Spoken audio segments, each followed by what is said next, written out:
Right. So I think the best way to kick this off is with Stephen Gersten's comment, because this is exactly where we're going. So Stephen asked us, effectively, if you're a law firm that either isn't investing in or can't afford the like interruption types traditional media or advertising like billboards, TV ads, etc., how can I differentiate myself as a law firm? So that question is relevant because a lot of us we feel, I don't want to say insignificant or outgunned, because we go to these big conferences and we can see all the money, the big firms are flashing it around. And really what, in some cases, what they're trying to message is you need me to get over the line. But these guys in Vegas, you guys have probably seen them talk because they're now big, but they went on TikTok when no lawyer was on TikTok and they were relatively unknown.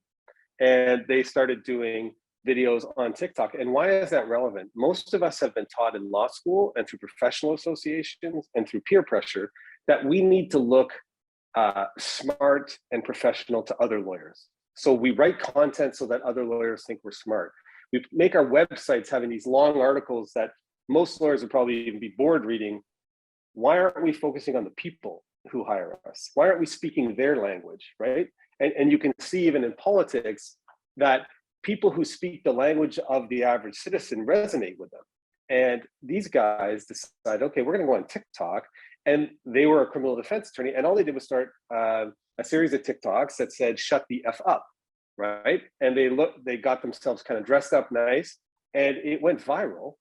And they're now one of the biggest firms in the region. And they didn't have to spend a penny on those TikTok videos. They just said something that resonated with the target audience in a way that was authentic and very useful. Whatever your practice area is, my friend, I'm sure you have a message that you can get across that your people will say, I can tell this guy cares about me. I can tell this guy understands what I'm saying about it. And he's saying it in an entertaining way, not in a way where you get a junior to write a boring article that makes him want to stick a fork in my eye, in a way that's engaging. And Camille will be best to speak about that a little bit more. Yeah, we have an example that we can show you in a second, but this is our job. Like our job is we market the little guy because there's a whole bunch of business for everyone. Like we don't need to see marketing as scarcity. We need to see it as abundance. And the only way to win as a smaller firm with a smaller budget is to lean into who you are as a person. And this is also super important to tie up the Google reviews point as well, because the biggest fear that we get from professionals is I don't want to ask people for a Google review, or I'm scared of Google reviews because I don't want to get bad reviews. And the first way to fix that is to get more clients that resonate with who you are as a person. And the best way to do that is to put yourself out there. I do videos of myself. People know what they're signing up for before they start to work with us. You're able to read as another on the other side of the screen, you're able to read my body language, the syndication and the cadence of my voice, how I speak, and you can tell that I have a very different personal brand than Phillip does. And that's okay, because if you're hiring me as your service provider, you need to know who I am. And as humans, we pass judgment on people based off of who they are, what they look like, how they sound. And that's okay, because when you're in the business of being hired for who you are as a person, you need to show who you are as a person first so that there's no confusion for it later. So that's kind of the most important thing with putting yourself out there and where Google. Can I touch on that just a bit, just amplify that a bit, because I think it's a really strong point. We are a risk aversion profession. We're taught to mitigate risk for clients, and we don't like kind of risking ourselves. Nobody wants to look stupid because we have a degree we're supposed to be smart. That risk aversion gets in the way of us showing our authentic self. And those negative reviews, people have nightmares about one negative review because of what it looks like. First of all, generally, I don't care about a negative review. I'll comment on it. I'll substantiate it, delegitimize it. But Camille's point is that we get negative reviews often because we take clients because we have to take clients, or we're taking clients that are randomly selecting us. But if you engage in a campaign of showing your authentic self out there, you are going to get a disproportionate amount of the clients who will love you. And you owe it to them to give them a way to find you, because they're just looking at billboards. Think of how many clients or friends you may know who hired the wrong doctor or lawyer because of advertising. Whereas if they would have hired you, you would have changed their life. How are they going to know you, who you are? How you have to help them make the decision. And then once they come into your life and your firm, I'm getting a bit goosebumps from it, they love you and you love your job, because those ones that we have to take, or the ones we give the discounts to, they're always the biggest pain in the butts. Anybody I ever gave a deal to is my most high maintenance client. It's the people who are almost asking to hire us because they already know and love us and they value what we do. So making content and having reviews is the path to profitability and happiness. And I'm about to show you guys an example, but 2 other points before we get into that. The first is Phillip is our #1 case study. You guys can check him out on Instagram, Millar's Law. He's also got a personal handle called The Rogue Lawyer. And we get him to do videos on stuff that does not have to do with the law. So this goes back to the point on credibility, and I'll qualify this in 1 second, because I know there's a bunch of people here and a bunch of different personality types, but you guys as lawyers have credibility.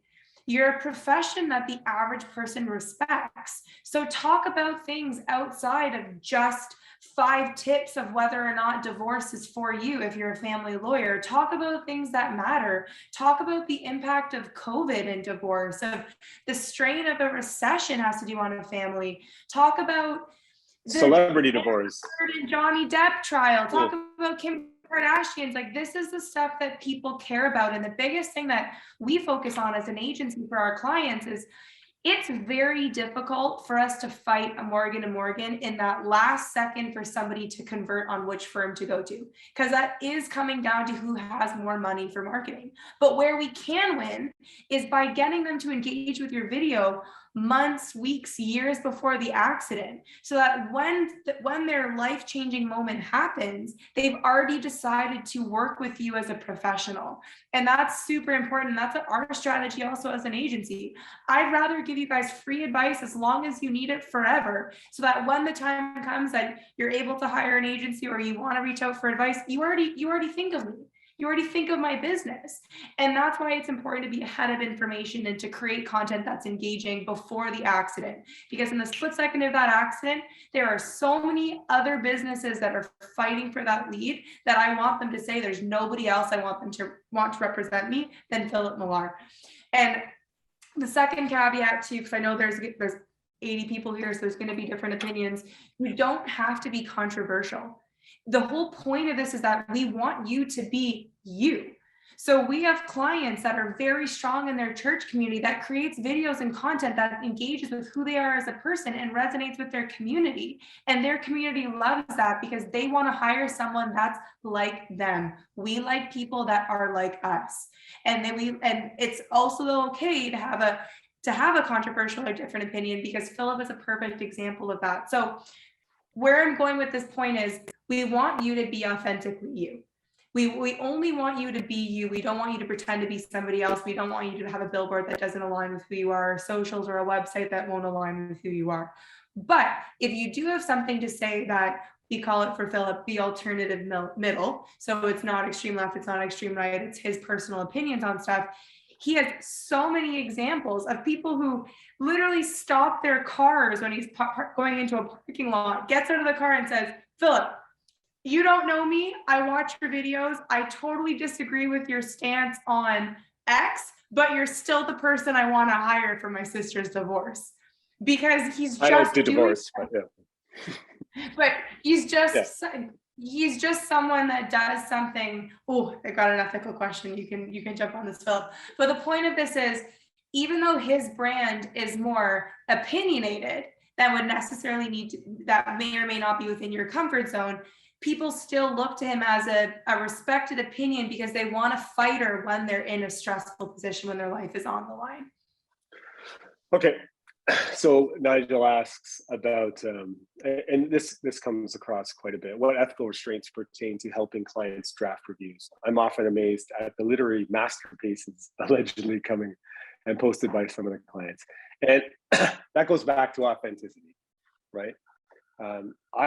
First of all, you can get reviews from people who know you, right? So you Google review of your business. So somebody can say, I know Nigel as a person growing up with him, and if I was ever in trouble, he is a man of utmost integrity and character, and I would have no problem entrusting my life to him, right? That's a review of you as a person, right? And people want to know about you as a person, right? Now, if you're writing that for 10 people, I think that's not ethical. But if you like if you help somebody and they're not that literate, you could ask them, you could ask them, hey, how do you feel about your, what you received? You could help them articulate a little bit better. Where it becomes, I think, clear and ethical is where some of the agencies are buying likes, followers, and crafting fake reviews. And at some point, if you cheat, you're going to get caught. The algorithms are smart. They can see what ISP addresses they're coming from. And I don't think anybody here would lean towards that. That anything that's a shortcut towards authentic engagement isn't worth it, right? It's like moving a boulder. You just slowly get that rock going. People start following you, people start reviewing you, and then all of a sudden, after 6 months to a year, now you're moving and nobody can stop you. So there's some software that we work with that really helps with reviews. Connect is one that we use, and it onboards your clients, puts it all into text. We should be communicating with our clients with text, even though I prefer email because they like text. Remember, it's the audience's preference, not ours. And your clerk can send at any time a text request. Hey, if you're happy with your service, could you leave a review? Right? And it's just something that's automated, so it makes less of a, so I have no ethical issue with asking people for reviews, because what I tell them is, if you really are happy, you want other people to be happy, right? So they're actually helping other humans by leaving the right review. And that's how I would answer that. Anything else, Steve? We could do a whole other webinar on reviews too, guys. There's so much to share with you all. Connect is super important. I really just want to touch on that quick so that everyone listening understands. So Connect is a really great software. It effectively is a review software. So we like to work with businesses when we're going through the brand build process to ensure that you have a full experience. So 𝐀𝐫𝐭𝐒𝐞𝐲 is also a great practice management software. The issue with marketing, especially when you're a service provider, and the issue of being in law, is that your Google review or that end experience is captured from their entire case. So it's the moment that they see your Google review, your website, they audit your social, the personal brand that we're talking about right now, to deciding to hire you, the experience of working with your clerk and you as a lawyer, to unfortunately the case, the outcome, and then to the end of the case. And that's one thing that does suck about being a lawyer. However, because the process is long, there's often shortcuts taken, and you need to not, like in a digital economy, in a digital world, you need to make your law firm digital. So it's really important to invest in a digital practice management software, as well as a service like Connect. There's also Bird Eye that's out there. Very quickly, what it is, these are softwares that will send an automated review request to your client. So you can do things strategic, like you can give them a gift card to like a Dunkin' Donuts or a Starbucks. You can give them dollars off services if you want, or you can just ask them for a Google review. You don't have to send them anything in order to get a review. What we usually do is we'll work with your clerk or whoever is in charge of the file, that once it gets vested to a certain point, you push the review request. Oftentimes it'll be before the actual verdict, so that the verdict doesn't necessarily sway it. It's the experience of how you were as a law firm working with them. But if it comes down to a bad review because of that, that's where you can respond and say, I worked as hard as I can, etc. But leave that there. The other piece that's really awesome about Connect is it's a great chatbot on your website. So I don't want you guys to go anywhere, because I have pulled up all the websites that you put into the chat to do a quick audit. And the big thing that I'm noticing is the chatbot experience. So you don't want to, once we talk about personal brands and digital branding, the last thing that I want for you guys is to lose your conversion once they're deciding to hire you. Because the biggest thing that's working against service providers is you lose business because somebody else called them back first. So this is something that's always working against you. You want to make sure there's a way to convert, and a way to convert quickly. What sucks about being a lawyer is you work very long hours and very hard during the day, and you probably can't afford to outsource a 24-hour chat line like Amazon can. And because of that, that's where you can lose conversions, because someone that got a DUI or a car accident, it could be random hours in the evening, and somebody else could call them back first in the morning, and you lose the client. So how do you counteract that? Program like Connect, I'll put it in the chat for you guys. It's awesome because once you open it up on your website, you can check it out on our website. You can see it says text us in the bottom. You fill out your contact info to start the chatbot. Once you put your cell phone number in, it then removes the conversation off my website into Android message or iMessage on your cell phone. And then I get a prompt on my cell phone if someone wants to do this while we're doing the webinar, and I'll be able to respond via text message on my phone. What's great about that is when I'm out for dinner, when I'm at the gym, I get a little notification pop up and it's a client that wants to hire me. And I can respond right away saying, hi, Destiny, thank you so much for the call. Let's book a consult. When are you free tomorrow?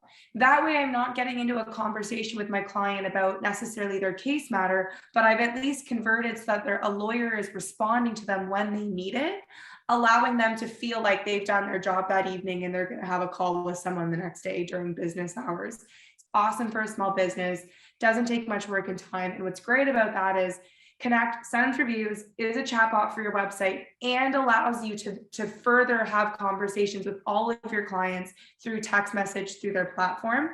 It's awesome because you can upload and send documents. So if they need to send photos of the damage on the car, they can send it through text message. You can open it on the back, make payments. You can do your webinars, like all of your Zoom conversations through Connect as well. And you can send the link through text message, which is great for the average consumer. And a lot of you guys are personal injury lawyers, so you're dealing with the average person. They love to text message. Communicating with lawyers makes them nervous. This is a great program that works for the average person. Can I jump in there for a sec? See? Barry, we just finished the thought. The other thing that's great about it is you can assign the conversations to a specific clerk internally. And you can have everything within your Connect software. So it's like your own SOAP notes. So if you ever need to recapture something or file something, it's in a protected software on the back end. So it's not on your cell phone, it's on a platform. This wording I learned a little while ago, and I think it's helpful for us as business owners. Remember, you're either like the senior lawyer, the business owner, the CEO, you're also the chief marketing officer, right? So if you're building a personal brand, you're the chief marketing officer, you have to be responsible, like Elon Musk is responsible for their marketing. But in the digital world, because we're so busy studying cases and managing conflict and dealing with all that stuff, it's hard to kind of wrap our heads around it at some point. And I like that you guys are here. But there's three phrases in this area. So the digital world is when we took notes that were only on paper and they were able to be put into a computer and on a website. So when the first websites came, you could read what was usually on a piece of paper with carbon paper on a website. Then we moved into digitization, which is when now you could engage in discussions, chatbots, blogs, all of these things, right? You can engage on the internet. Digital transformation is what you guys need to be thinking about, right? Which is where the whole experience can be done digitally, because it allows you to get clients that aren't just within a 50-kilometer radius with you, right? If you synchronize all of your efforts so that people are following you within your state, all across your state, they can do an onboard consult on Zoom, connect through Connect. You can do the whole thing without even meeting them. That's the future of where we're going. That's the future of people under 35, right? Most of them don't even want to use a laptop. They're just on their phone for everything. So you need to be thinking digital transformation. I think a lot of legal marketing is kind of stuck in this kind of digitization, and they're not really synchronizing Instagram content with a Facebook, with LinkedIn, with your website. It sounds like a lot, but it's actually really easy to do, and it makes our lives better. I want to quickly show you guys a website that we built for one of our clients, so you can kind of understand what it means to have a personal brand. And I'll tell you the story about this gentleman. So he is a solopreneur. He left a bigger law firm in New Mexico to go on his own. And he actually wanted to go on his own because he wanted to spend more time with his son. He was sick of selling his soul for this big law firm, I guess is the so to say. So in meeting with Bruce Thompson, we went through the experience of our discovery and was trying to figure out why Bruce loves what he does, why he got into law in the first place.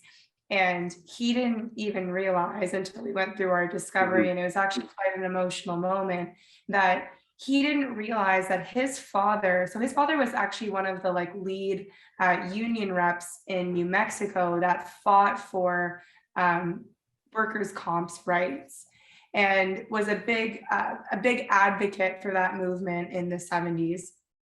So he really cares about helping his clients, and he really wants to hold the wrongdoers accountable and help with workplace injuries. So for him, it's very important to be able to be with his family. Sorry, go ahead, Phillip.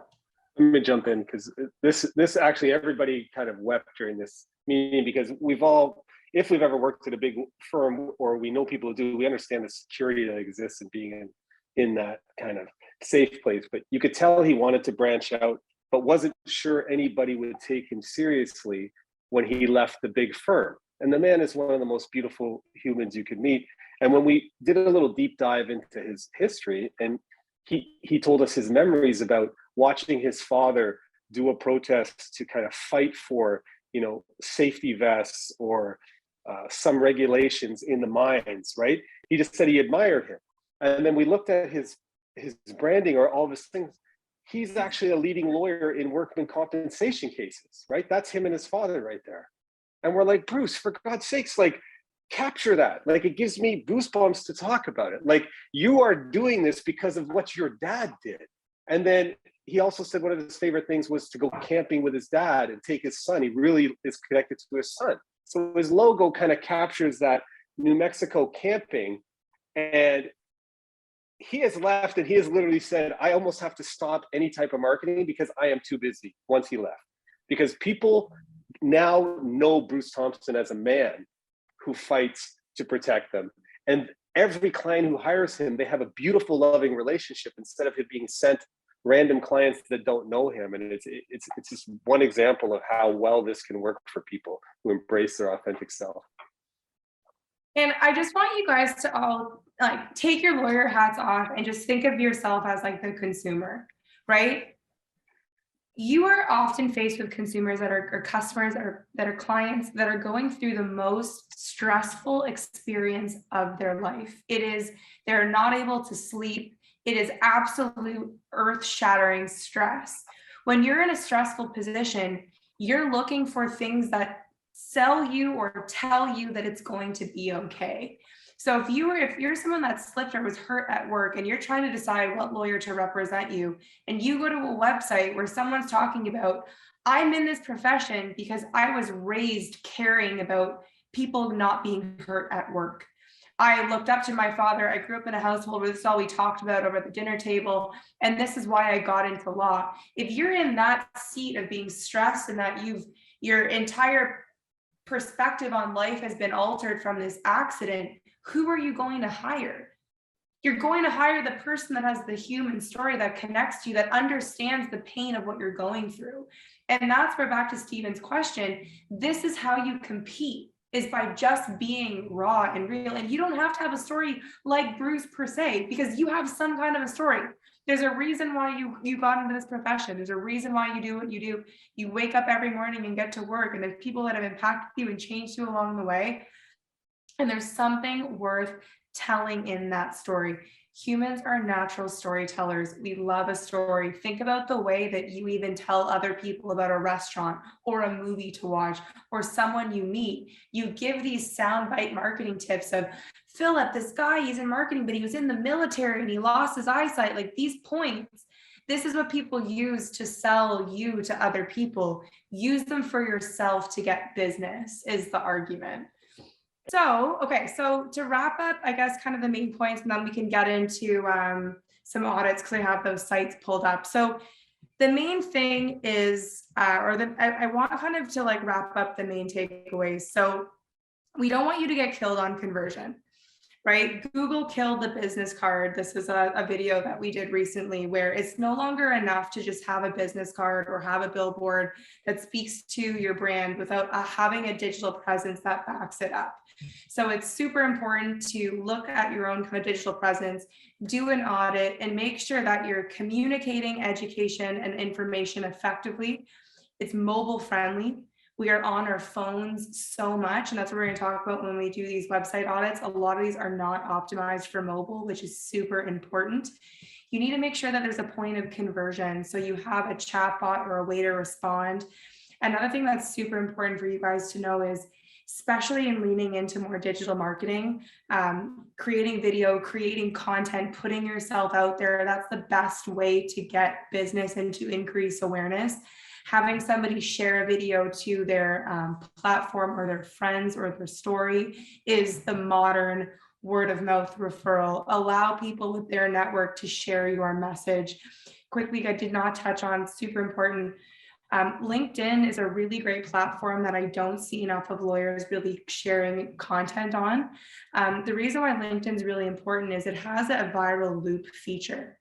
So all of the social media platforms lean into an algorithm, and if your video is starting to get traction, it will push it to more people, which is why it is so important for you to create content. But on LinkedIn specifically, as long as people are still commenting and liking your video, when I comment, so if Can I give the example? Let me give that example. What could I? Yeah. So first of all, never do this or I'll come and visit you and chastise you.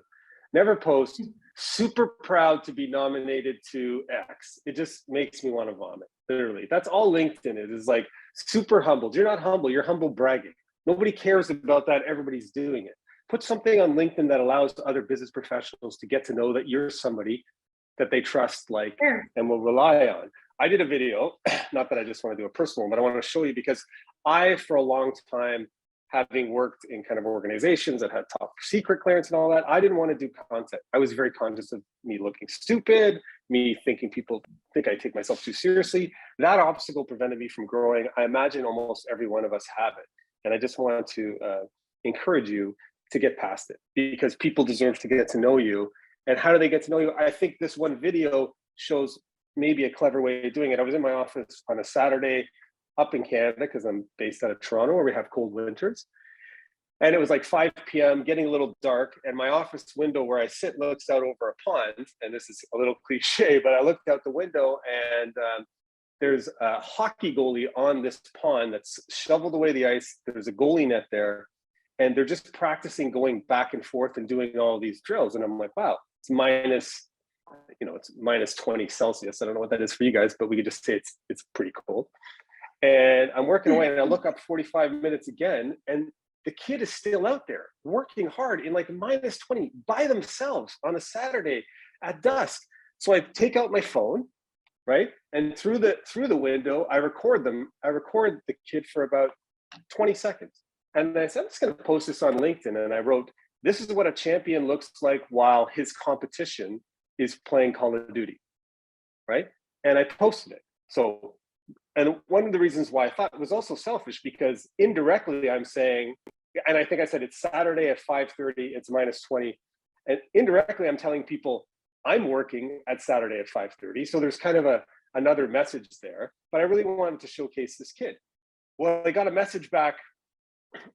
It started trending quite quickly because people were like, that's amazing. That's what's great about Canadians. That's what champions are made for. Some comments saying kids are mostly lazy. But then I got this one comment saying, hi, I'm the mother of that person out on the ice. And I just want to let you know that she is a 16-year-old girl. And we moved over from England because ever since she was a child, she dreamed of being a professional hockey goalie.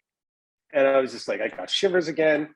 And so I responded, we learn something every day. I assumed it was a male, and that's my bad. And I congratulate this young person, and I introduced her to a local hockey team, and she got a tryout, some extra coaches, and she was almost on Hockey Night in Canada.